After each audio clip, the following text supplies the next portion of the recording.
মহিলারা প্রত্যেক ফরজ নামাজের পর 10টি আমল করুন। বিশ্বাস করুন, যদি এই 10টি আমল করতে পারেন, আপনি হাসতে হাসতে বেহেশতে যাবেন। আপনার জীবনের সমস্ত গুনাহ মাফ হয়ে যাবে ইনশাআল্লাহ আজ্জা ওয়া জাল্লা। ফামান ইয়ামাল মিথকালা যাররাতিন খায়রান ইয়ারাহ ওয়া মান ইয়ামাল মিথকালা যাররাতিন শাররান ইয়ারাহ। আল্লাহ তাআলা বলেন, অতঃপর অনুপরিমাণ নেক আমলকারীও তা অবলোকন করতে পারবে, আর অনুপরিমাণ বদ কাজ করলেও তাও সে দেখতে পাবে। তাই আমরা বেশি বেশি নেক আমল করার চেষ্টা করব এবং গুনাহ থেকে বেঁচে থাকার চেষ্টা করব।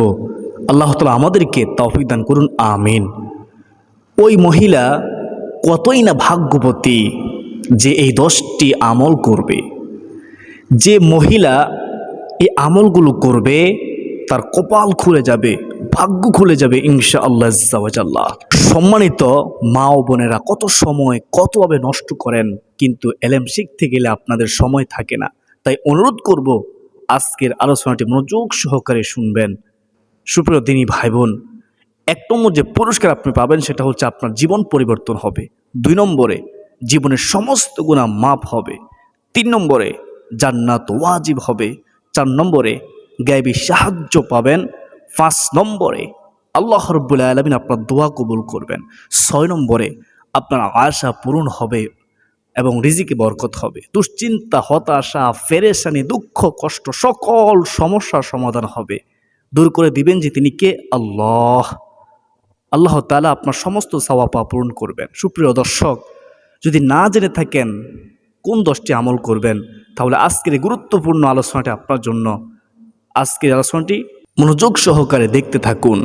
মুমিনের প্রতিটি কাজ ও মুহূর্ত, আমল ও ইবাদত যখন সব কিছু আল্লাহর হুকুম ও রাসূল সাল্লাল্লাহু আলাইহি ওয়াসাল্লামের সুন্নত অনুযায়ী হয়, তখন সব কিছু ইবাদতে পরিণত হয় এবং সওয়াবযোগ্য হয়। আল্লাহ তাআলা বান্দার জন্য এর সব কিছু পূর্ণময় করে দেন। সুবহানাল্লাহি ওয়া বিহামদিহি সুবহানাল্লাহিল আযীম। অন্য সব কিছুর মতো প্রত্যেক নামাজের পর কিছু আমল রয়েছে। আমলগুলো করলে বান্দার জীবন সুন্দর, বরকতময় ও সুশৃঙ্খল হয়। আল্লাহ রাসূল সাল্লাল্লাহু আলাইহি ওয়াসাল্লাম বলেন, প্রত্যেক ফরজ নামাজের শেষে কিছু দোয়া আছে, যে ব্যক্তি ওই দোয়াগুলো পড়ে বা কাজে লাগায় সে কখনো ক্ষতিগ্রস্ত হয় না। সহিহ মুসলিম শরীফের হাদিস, হাদিস নম্বর হচ্ছে 1237। যদি আমরা প্রত্যেক ফরজ নামাজের পর যে আমলগুলো রয়েছে, যে দোয়াগুলো রয়েছে যদি পড়তে পারি, নবীজি কি বলেছেন? কখনো আমরা ক্ষতিগ্রস্ত হব না। সুবহানাল্লাহ। ফরজ সালাতের পর রাসূল সাল্লাল্লাহু আলাইহি ওয়াসাল্লাম বিভিন্ন দোয়া ও আমল করতেন।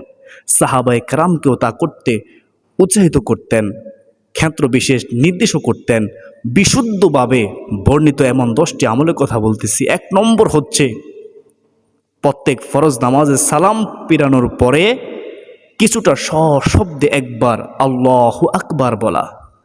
আব্দুল্লাহ ইবনে আব্বাস রাদিয়াল্লাহু তাআলা আনহু থেকে বর্ণিত, তিনি বলেন, আমি তাকবীর আল্লাহু আকবার দ্বারা রাসূলুল্লাহ সাল্লাল্লাহু আলাইহি ওয়াসাল্লামের নামাজের সমাপ্তি সম্পর্কে অবহিত হতাম। আমি জেনেছি, আমি দেখেছি রাহমাতুল লিল আলামিন নবীজি প্রত্যেক ফরজ নামাজে সালাম ফেরানোর পরে এই একটি বার আল্লাহু আকবার বলতেন। বুখারী ও মুসলিম শরীফের হাদিস। সুপ্রিয় দর্শক, তাহলে আমরা এই অত্র হাদিস দ্বারা বুঝতে পারলাম প্রত্যেক ফরজ নামাজে সালাম ফেরানোর পরে আমরা একবার আল্লাহু আকবার বলবো। 2 নম্বর যে আমল সেটা হচ্ছে প্রত্যেক ফরজ নামাজের পর 3 বার ইস্তিগফার, আস্তাগফিরুল্লাহ আস্তাগফিরুল্লাহ আস্তাগফিরুল্লাহ পাঠ করা। হযরত সাওবান রাদিয়াল্লাহু তাআলা থেকে বর্ণিত হাদিসটি শুনুন, তাহলে বুঝতে পারবেন। তিনি বলেন, রাসূলুল্লাহ সাল্লাল্লাহু আলাইহি ওয়াসাল্লাম যখন তার সালাত শেষ করতেন, রাহমাতুল লিল আলামিন নবীজি তখন 3 বার ইস্তিগফার করতেন।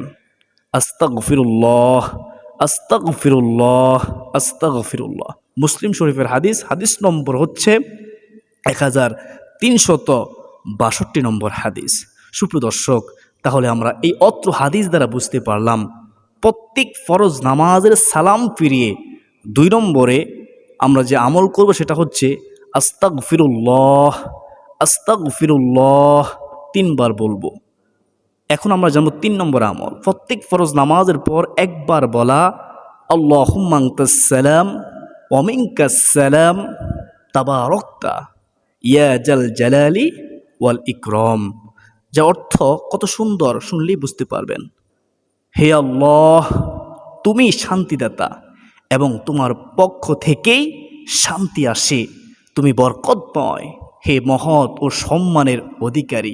সুবহানাল্লাহ। সুপ্রদর্শক, দিনী মা ও বোনেরা, তাহলে আমরা এই অত্র হাদিস দ্বারা বুঝতে পারলাম প্রত্যেক ফরজ নামাজের সালাম ফিরিয়ে 3 নম্বরে আমরা আল্লাহুম্মা আনতাস সালাম ওয়া মিনকাস সালাম তাবারাকতা ইয়া যাল জালালি ওয়াল ইকরাম দোয়াটি পড়ব। এটি মুসলিম শরীফের 1362 নম্বর হাদিসের মধ্যে রয়েছে। হযরত সাওমান রাদিয়াল্লাহু তাআলা আনহু থেকে বর্ণিত, রাসূলুল্লাহ সাল্লাল্লাহু আলাইহি ওয়াসাল্লাম এই দোয়াটি পড়তেন। 4 নম্বরে আমরা যে আমলটি করব সেটা হচ্ছে প্রত্যেক ফরজ নামাজের পর একবার বলা আল্লাহুম্মা আইন্নি আলা যিকরিকা ওয়া শুকরিকা ওয়া হুসনি ইবাদাতিক। অর্থাৎ, হে আল্লাহ, তোমার জিকির করার, তোমার কৃতজ্ঞতা প্রকাশ করার এবং উত্তম রূপে তোমার ইবাদত করার ব্যাপারে আমাকে তুমি আল্লাহ সাহায্য করো। আবু দাউদ শরীফের হাদিস, হাদিস নম্বর হচ্ছে 1524 নম্বর হাদিস। আল্লাহুম্মা আইন্নি আলা যিকরিকা ওয়া শুকরিকা ওয়া হুসনি ইবাদাতিক। এই দোয়াটি অর্থ সহকারে মুখস্থ করে নেবেন। এই দোয়াটি রাসূলুল্লাহ সাল্লাল্লাহু আলাইহি ওয়াসাল্লাম প্রত্যেক ফরজ নামাজের পরে পড়তেন। সুপ্রদর্শক, তাহলে আমরা এই অত্র হাদিস দ্বারা বুঝতে পারলাম প্রত্যেক ফরজ নামাজের সালাম ফিরিয়ে 4 নম্বরে এই দোয়াটি পড়া আল্লাহুম্মা আইন্নি আলা যিকরিকা, আল্লাহুম্মা আইন্নি আলা যিকরিকা ওয়া শুকরিকা ওয়া হুসনি ইবাদাতিক। এখন জানবো আমরা 5 নম্বর আমল। প্রত্যেক ফরজ নামাজের পর একবার আয়াতুল কুরসি পড়া। হযরত আবু উমামা রাদিয়াল্লাহু তাআলা আনহু থেকে বর্ণিত, রাসূলুল্লাহ সাল্লাল্লাহু আলাইহি ওয়াসাল্লাম বলেছেন, যে ব্যক্তি প্রত্যেক ফরজ নামাজের পর আয়াতুল কুরসি পাঠ করবে তার জন্য জান্নাতে প্রবেশের পথে একমাত্র মৃত্যু ছাড়া আর কোনো বাধা থাকবে না। সুবহানাল্লাহ। অর্থাৎ মৃত্যুর সঙ্গে সঙ্গেই সে জান্নাতের আরাম আয়েশ ভোগ করতে থাকবে। সুবহানাল্লাহ। এর চেয়ে সুসংবাদ কি হতে পারে? আমরা প্রত্যেক ফরজ নামাজের পরে 5 নম্বরে আয়াতুল কুরসি একবার পাঠ করব।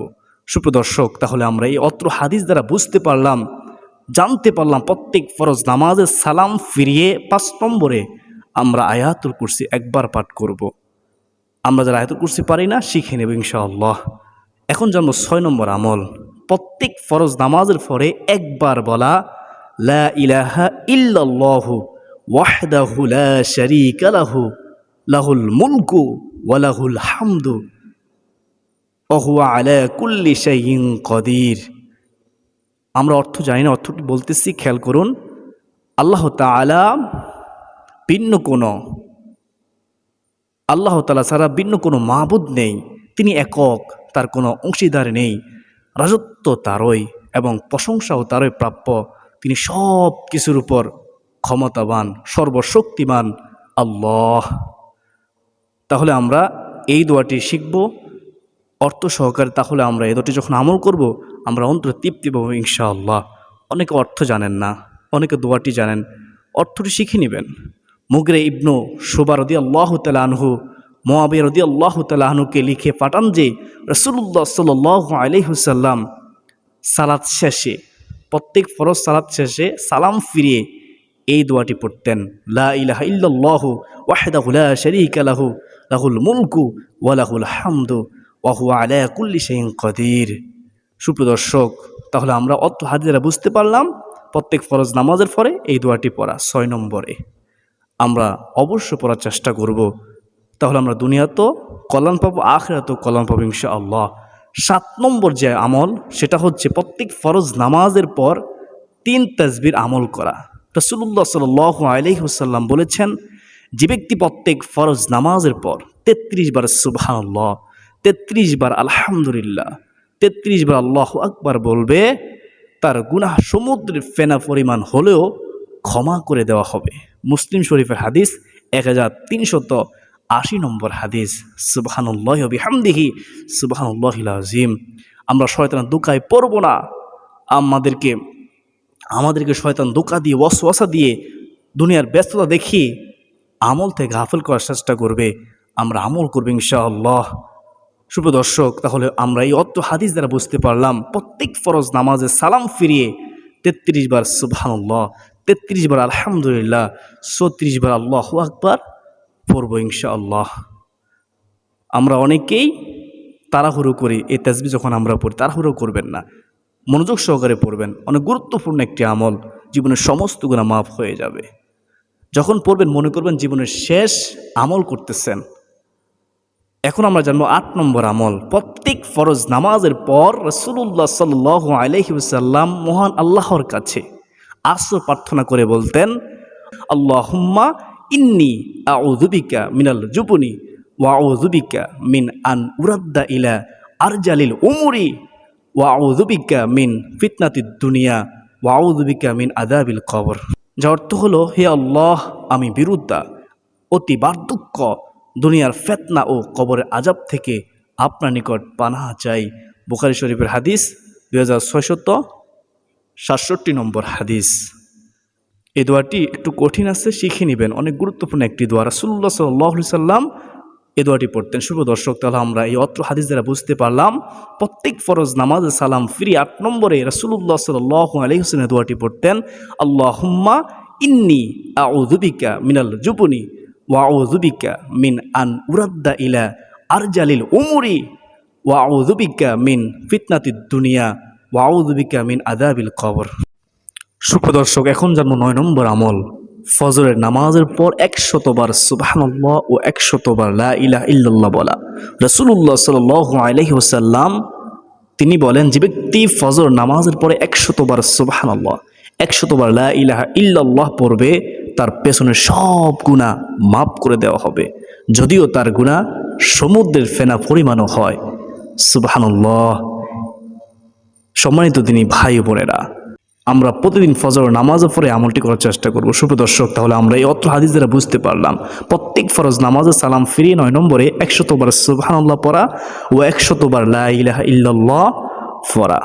10 নম্বরে সর্বশেষ আমলটি হচ্ছে প্রত্যেক ফরজ নামাজের পর 3 বার পাঠ করা, আল্লাহুম্মা ইন্নী আউযু বিকা মিনাল কুফরি ওয়াল ফাকরি ওয়া আউযু বিকা মিন আযাবিল কবরি লা ইলাহা ইল্লা আনত, লা ইলাহা ইল্লা আনত। এই দোয়াটি শিখে নেবেন, স্ক্রিনশট দিয়ে নিজের কাছে রেখে দিন।